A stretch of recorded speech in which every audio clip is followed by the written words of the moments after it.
Put things like paper or plastic in your recycling bin, that doesn't necessarily mean it will be actually turned into a new product. With fewer people buying recycled products, some materials will end up in storage or even a landfill. News 8's Alec Giannakopoulos tells us why recycling plants are struggling to sell. For 20 years, China had been the leading buyer of the world's recyclable goods. But after they heavily limited the amount of materials they would buy in 2018, it left recycling plants with fewer options and more waste. The Green Circle recycling plant is operating like it always has, bundling up recyclable materials so a buyer can turn them into a new product. The market's very competitive. What's different this year is that some materials are having a hard time finding a buyer. Before, centers like Green Circle could rely on China to be a large buyer of raw materials.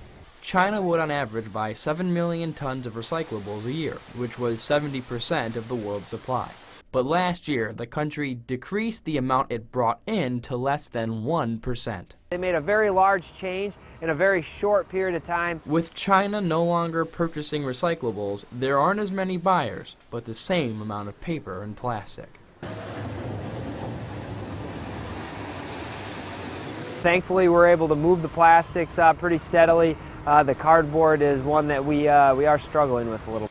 We stock it until we are able to move it. So we have a limited amount of storage space, which we fill up. With fewer companies buying cardboard, Green Circle needs to make sure their cardboard is good quality to attract buyers, which is done by residents recycling cleaner. Keep the contaminants out in order to bring the cost of processing down and have a good finished end product that is very marketable. We need to make it through this point in the market, and we ask for residents' help by keeping the stream clean.